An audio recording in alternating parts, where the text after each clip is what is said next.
BSc part first year के जो second paper है माइक्रोबायोलॉजी एंड प्लांट पैथोलॉजी, उसके अंतर्गत आज हम वी ट्रस्ट का जो पिछला लेक्चर था इसको आज कंप्लीट करेंगे। देखिए, वी ट्रस्ट जो है उसको हमने 3 प्रकार इसके पढ़े थे।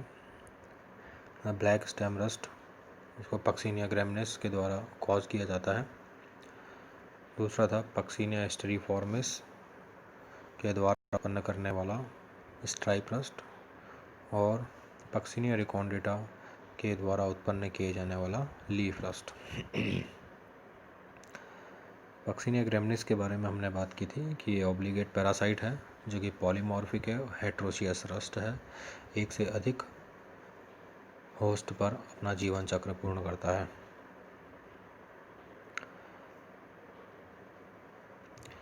एक से अधिक जीवन जो इसके होस्ट हैं, इसमें प्राइमरी होस्ट वीट है जबकि सेकेंडरी होस्ट बारबेरी है।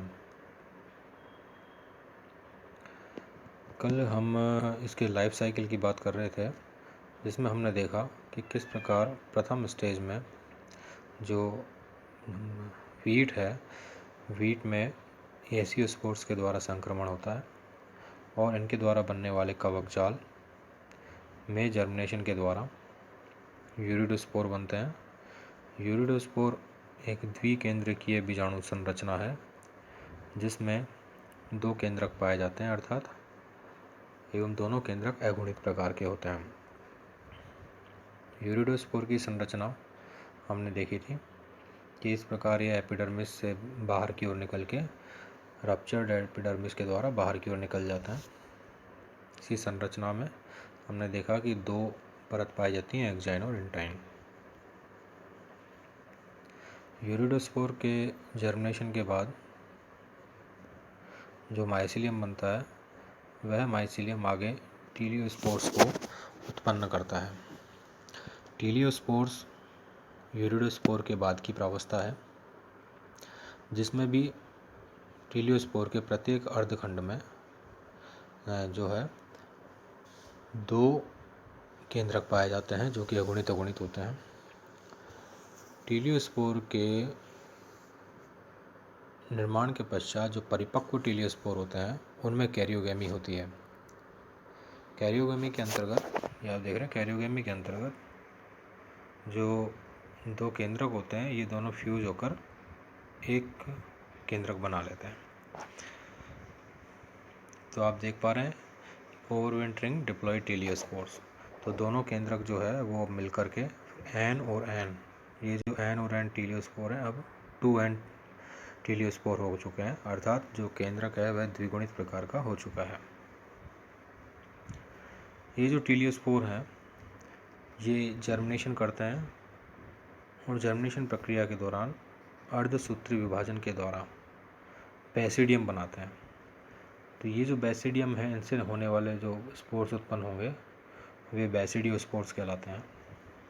बेसिडियोस्पोर्स जो हैं इसमें कुछ नेगेटिव स्ट्रेन होते हैं और कुछ पॉजिटिव स्ट्रेन होते हैं। तो हालांकि दोनों ही अगुणित होते हैं, तो नेगेटिव स्ट्रेन और पॉजिटिव स्ट्रेन 2 अलग अलग होते हैं। इसके पश्चात जो बेसिडियोस्पोर्स हैं ये बर्बेरिस की जो लीफ है, बर्बेरी की जो लीफ है उस पर संक्रमण उत्पन्न करते हैं। तो यहाँ पर ध्यान देने योग्य बात यह है कि वीट में संक्रमण हुआ बारबेरिस से, तो इसमें एसियोस्पोर्स के द्वारा, और बारबेरी में जो संक्रमण हुआ है वीट के द्वारा आगे वह हुआ है बेसिडियोस्पोर्स के द्वारा।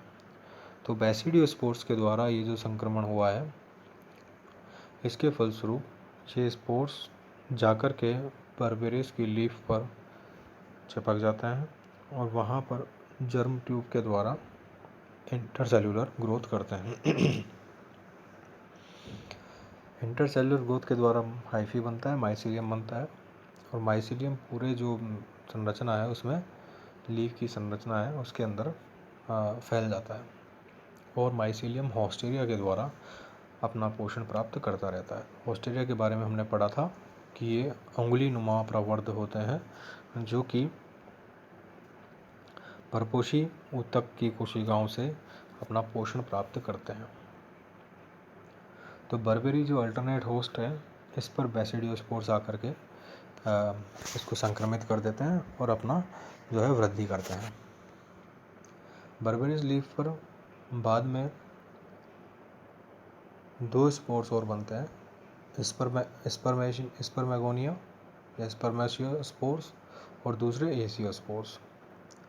जो लीफ की जो संरचना है, इसमें आप देखेंगे कि ऊपर की ओर की जो संरचना है, ये जो ऊपर का भाग है, इस ऊपर के भाग में स्पर्मेगोनियम है ये, और नीचे के भाग में एसियम है, एसियोस्पोर्स। तो spermogonia on upper surface of leaf and aeciospores in the lower surface of leaf.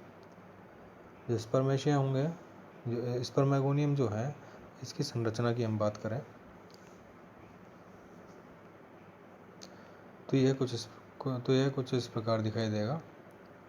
यहाँ पर आप देख रहे हैं कि ये जो हाइफी हैं, ये रिसेप्टिव हाइफी कहलाएंगे, रिसेप्टिव हाइफी।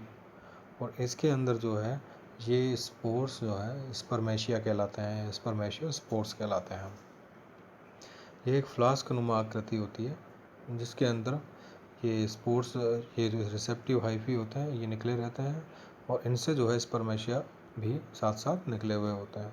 ये जो पूरा का पूरा पार्ट है, यह अपर सरफेस जो होती है लीफ की, उस पर का होता है।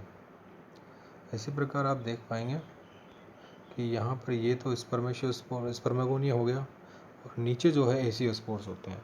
एसियोस्पोर्स की खास बात यह है कि ये चेन में होते हैं, जैसे चेन होती है ना, ऐसे चेन में लगते हैं क्रमिक रूप से, और नीचे की ओर ये जो है बिखर जाते हैं। तो एसियोस्पोर्स हमने देखा कि ये जो है वीट में संक्रमण उत्पन्न करते हैं। तो सबसे बाद वाली जो प्रावस्था हो गई, वो हो गई यहाँ पर एसियोस्पोर्स की, ठीक है, जिसको हम जीरो प्रावस्था भी कहते हैं या इसको स्टार्ट भी कहते हैं। तो हमने देखा कि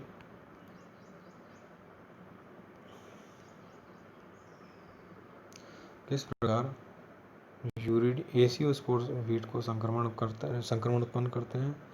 यूरिडियोस्पोर्स आगे जाके टीलियोस्पोर्स निर्मित करते हैं। टीलियोस्पोर्स बेसिडियोस्पोर्स, और बेसिडियोस्पोर्स जो है स्पर्मेशियोस्पोर या जो पिक्निडियोस्पोर्स है, उनको उत्पन्न करते हैं।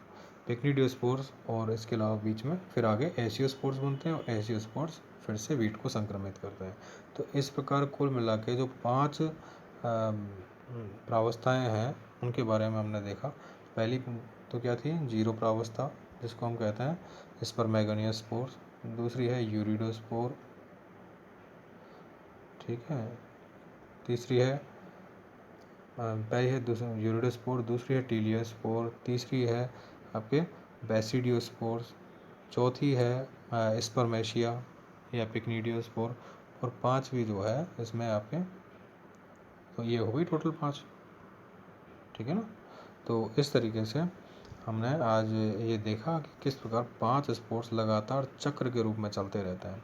इनमें से जो टीलियोस्पोर होते हैं वे द्विगुणित होते हैं। देखा आपने यहाँ पर जो टीलियोस्पोर्स हैं वो कैसे हैं, द्विगुणित प्रकार के हैं। क्यों है द्विगुणित, क्योंकि ये जो 2 केंद्रक थे एक टीलियोस्पोर में, इस तरीके की संरचना थी। तो ये जो दोनों केंद्रक है, अब जो संरचना बनी है इसमें ये दोनों एक हो जाते हैं, इसको बोलते हैं कैरियोगेमी। तो कैरियोगेमी के फलस्वरूप ये जो है डिप्लॉयड हो जाते हैं, और डिप्लॉयड होने के बाद जब इनका जर्मिनेशन होता है, उस दौरान ये मियोसिस हो जाता है, अर्धसूत्री विभाजन। और हम जानते हैं कि अर्धसूत्री विभाजन के द्वारा 2n से n या अगुणित जो है बेसिडियम का निर्माण हो जाता है। बेसिडियम की संरचना की हमने इसको देखा था, ये बेसिडियम होते हैं, अर्थात ये टीलियोस्पोर है, टीलियोस्पोर से बेसिडियम निकलेगा, और इसमें जो है जो आप देख पा रहे हैं कि पॉजिटिव नेगेटिव इस प्रकार ये आधे तो पॉजिटिव होंगे, आधे नेगेटिव माना जाते हैं। तो इस प्रकार ये बेसिडियोस्पोर्स का निर्माण होता है। ये जब बन रहे होते हैं तो फिर एक टीलियोस्पोर से जब 4 बेसिडियम बनते हैं तो 2n जो है वह n में परिवर्तित हो जाता है। कौन सी प्रक्रिया के द्वारा, मियोसिस प्रक्रिया के द्वारा। ठीक है। तो रस्ट के जीवन चक्र में अर्धसूत्रीय विभाजन की प्रक्रिया कब होती है? जबकि टीलियोस्पोर का जर्मिनेशन होता है और बेसिडियोस्पोर्स निर्मित होता है। ठीक है। अगला जो सवाल हो सकता है कि रस्ट के जीवन चक्र में कैरियोगेमी किस प्रावस्था के अंतर्गत होती है? तो आप इसमें क्या लिखेंगे? कैरियोगेमी या जो केंद्रक, जो भवन है, केंद्रक का संलयन है, वह कौन सी प्रावस्था में होता है? वह भी टीलियोस्पोर की प्रावस्था में होता है। और इम्पोर्टेंट पार्ट कि बर्बेरी लीफ को कौन संक्रमित करते हैं? तो आप इसमें बताएंगे बेसिडियोस्पोर्स। आपसे पूछा जाता है यदि कि वीट को कौन संक्रमित करता है? तो आप बताएंगे एसियोस्पोर्स। आपसे पूछा जाए यदि वीट में उत्पन्न होने वाला प्रथम बीजाणु कौन सा है? तो आप बताएंगे उसमें यूरिडोस्पोर या यूरिडीनियम। ठीक है। तो इस तरीके से कुछ सवाल जो हैं इसमें से आ जाते हैं। अच्छा, इसमें बाकी जो है ये हैप्लॉइड संरचनाएं होती हैं। ठीक है। यहाँ पर डाइकैरियोन है वही स्ट्रक्चर, यानी कि एक कोशिका में 2 केंद्रक पाए जाते हैं। तो ये जो है वीट रस्ट की जो हम कहते हैं लाइफ साइकिल जो है, इसके बारे में आज हमने पढ़ा और कंप्लीट हुआ है। लाइफ साइकिल को आप सिर्फ 5 जो बीजाणु की प्रावस्थाएं हैं, एसियोस्पोर, यूरिडोस्पोर, टीलियोस्पोर और फिर बेसिडियोस्पोर एंड देन पिक्निडियोस्पोर या स्पर्मेशियोस्पोर, इसके द्वारा जो है हम इसको समझ सकते हैं। तो आज हमारा ये वीट रस्ट की लाइफ साइकिल जो है वो कंप्लीट हो चुकी है। अगली बार हम वीट रस्ट से रिलेटेड और भी संरचनाओं के बारे में बात करेंगे।